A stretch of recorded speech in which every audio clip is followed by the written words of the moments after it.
मैं आपका डीके आर्यन लेकर आए हैं मशीन डिज़ाइन का फर्स्ट चैप्टर का सी पार्ट। इसमें हम लोग theories of failure, statics and dynamics का बारे में चर्चा कर रहे हैं।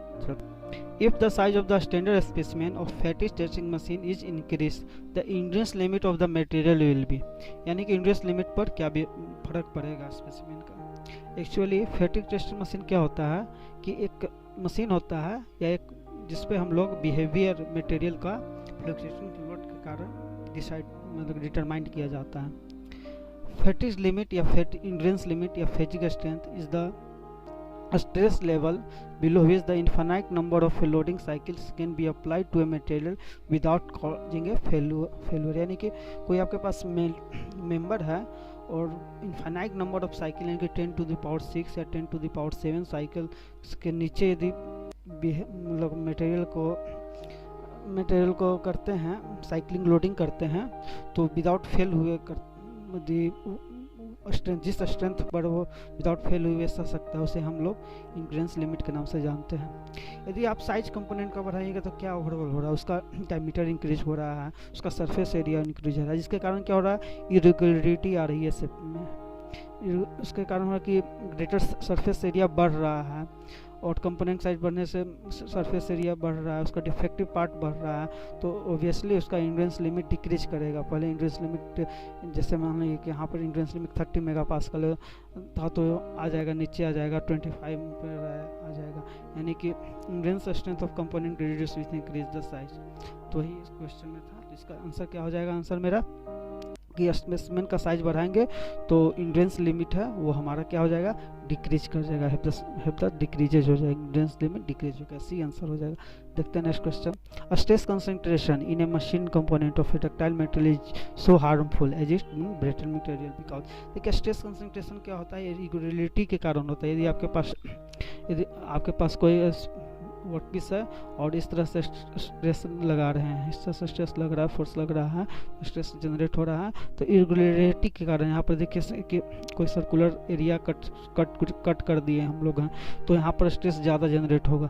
ब्रिटल मटेरियल में बहुत ज़्यादा हानि होता है इससे, लेकिन डक्टाइल मटेरियल में इससे कोई दिक्कत ज़्यादा नहीं पड़ता है क्योंकि स्ट्रेस जो है रिडिस्ट्रीब्यूट होता है। देखिए यहाँ पर in the presence of the ductile material या yielding stress concentration are relatively unimportant because the redistribution of the stress, यानी कि ब्रिटल मटेरियल में या रिडिस्ट्रीब्यूट हो जाता है स्ट्रेस आपका, सो मतलब फेल्योर का कारण नहीं बनता, लेकिन ब्रिटल मटेरियल में ये फेल्योर का कारण होता है। कास्ट आयरन जैसे मटेरियल जो होते हैं ब्रिटल उसमें फेल्योर का कारण होता है क्योंकि एडजस्टमेंट नहीं होता है, रीडिस्ट्रीब्यूशन नहीं होता है इसका कहा, क्योंकि उसमें इम्प्योरिटी रहती है, ग्रेफाइट फ्लैंक्स होते हैं, फ्लॉज होते हैं जिसके कारण होते हैं। तो हमारा इसका आंसर क्या हो जाएगा कि ड्यू टू जो कंपोनेंट है डक्टाइल मटेरियल का वो हार्मफुल नहीं है, not so harmful because the in A ductile material local yielding में डिस्ट्रीब्यूट स्ट्रेस कंसंट्रेशन, यानी कि डिस्ट्रीब्यूट होता है कंसंट्रेशन जो होता है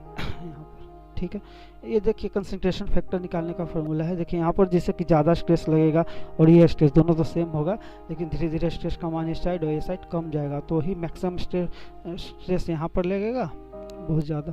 तो a load semi infinite flat having a elliptical hole A by B दिया हुआ है also in the figure, the stress concentration factor X पर निकालिए चाहे वाई पर निकालिए। स्ट्रेस कंसंट्रेशन फैक्टर जो होता है sigma max by sigma average के रेशियो होता है, sigma max by sigma average का रेशियो होता है। देखिए इस डायरेक्शन में फोर्स लगा रहे हैं, तो जितना ज़्यादा इस डायरेक्शन में जितना फोर्स लगाएंगे तो उतना ज़्यादा स्ट्रेस कंसंट्रेशन फैक्टर इस ये वाला लाइन पर आएगा। ये लाइन क्या है, ये है, तो इसका डायरेक्टली प्रोपोर्शनल होगा, बी का इनडायरेक्टली प्रोपोर्शनल होगा। ये लाइन ज़्यादा बढ़ाएंगे, ऐसे इतना बढ़ गया तो इसका स्ट्रेस कंसंट्रेशन बहुत कम जाएगा, ये रेशियो इतना ही रहेगा, हम ऐसे कर दिए तो इसका स्ट्रेस कंसंट्रेशन फैक्टर कम जाएगा, तो ये डायरेक्टली प्रोपोर्शनल होगा जिधर ही जाएगा।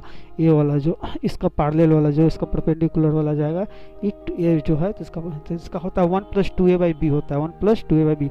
ये क्या है देख लीजिए, ए है और बी ए है, तो यहाँ से क्या होगा, 1 + 2a/b करेंगे तो 5 आ जाएगा, स्ट्रेस कंसंट्रेशन फैक्टर 5 आएगा। तो यहाँ का आंसर क्या हो जाएगा, सी हमारा सही आंसर आएगा। चलते हैं नेक्स्ट क्वेश्चन की ओर। Consider the following statement for a component made of ductile material, the failure criteria will be. तो डक्टाइल मटेरियल के फेल्योर क्राइटेरिया क्या हो गया, हम लोग जानते हैं कि जो स्टैटिक लोड होता है तो यील्ड स्ट्रेस फेल्योर क्राइटेरिया होता है, और जो डायनेमिक लोड होते हैं या फ्लक्चुएटिंग लोड होते हैं तो इंड्योरेंस लिमिट फेल्योर क्राइटेरिया होता है।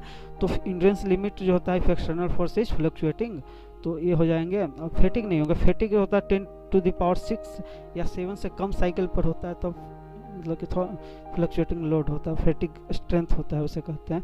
यील्ड स्ट्रेस होता है जब मतलब स्टैटिक होता है तो यील्ड स्ट्रेस क्राइटेरिया होता है, यानी कि ये 1 और 3 सही आंसर हो जाएंगे, यानी कि बी आंसर सही होने वाले हैं।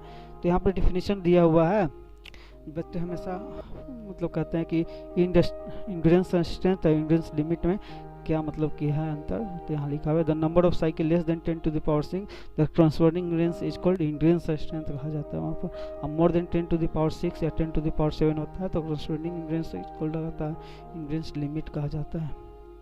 ये देख लीजिए ये क्या है, ठीक है। तो नेक्स्ट क्वेश्चन देखते हैं। एक क्वेश्चन हमारा है, a circular solid shaft is subjected to a bending moment 400 kN and twisting moment 300 kN on the basis of the maximum principal stress theory, the direct stress is sigma and maximum principal stress theory the shear stress is tau। Sigma by tau का ratio पूछ रहा है दोनों theory के अनुसार, और दोनों लग रहा है कंबाइंड हो रहा है 400 300 दोनों कंबाइंड ट्विस्टिंग एंड बेंडिंग के लिए। हम लोग जानते हैं इक्विवेलेंट बेंडिंग बहुत ज़्यादा इंपॉर्टेंट स्लाइड है, किसी भी शाफ्ट पर यदि बेंडिंग और ट्विस्टिंग दोनों लगा रहे हैं तो यह फॉर्मूला इक्विवेलेंट टॉर्क जो होता है half into m + √m² + t² का होता है, और इक्विवेलेंट √m² + t² होता है। देखो मैक्सिमम प्रिंसिपल स्ट्रेस है यानी कि सिग्मा 1a है, तो 16/πdq m + √m² + t, इसको माइनस कर देंगे तो सिग्मा 2 वाला जो मैक्सिमम वाला है तो ये आ जाएगा। और 16t/πdq करेंगे तो ये 32m/πdq था, 16t/πdq करेंगे तो मैक्सिमम शियर स्ट्रेस आएगा। देखिए इस क्वेश्चन में कहा गया है कि आपके पास सर्कुलर सॉलिड शाफ्ट है 400 kN, ये 11 हाँ ये ख़त्म कर दीजिए, और 300 kN का है। तो 400 kN और 300 kN का है, तो m 400 है और t 300 है, तो m 400 है और t 300 है। हम लोग जानते हैं कि इक्विवेलेंट बेंडिंग मोमेंट जो होता है आपका, इक्विवेलेंट बेंडिंग मोमेंट क्या होता है, half into m + √m² + t² होता है। तो 32m/πdq जीजिएगा तो 2 से 2 यानी कि 16/πdq आ जाएगा। m 400 सब अपना अपना वैल्यू बिठाइए, m 400 का t 300 का, तो और इसी प्रकार t इक्विवेलेंट √m² + t² है तो 16t/πdq हो गया। t के t जगह पर यहाँ बैठेगा, यहाँ m और m जैसे कह रहा था sigma max by tau max का रेशियो, जो कि ये कट जाएगा, ये जो पूरा टर्म है ये तो कट जाएगा, और ये जो कितना आया सिग्मा बाई टाउ है तो सिग्मा ये कितना आया 4 और 3 5 आएगा, 5 और 4 9 आ जाएगा, यहाँ से 0 0 0 सब में कैंसिल करेंगे तो यहाँ पर 5 आ जाएगा, 4 और 3 5 16 और 9 25 यानी कि 5 यानी कि 9/5 आंसर आ जाएगा, यानी कि सी हमारा सही है। Thanks for watching.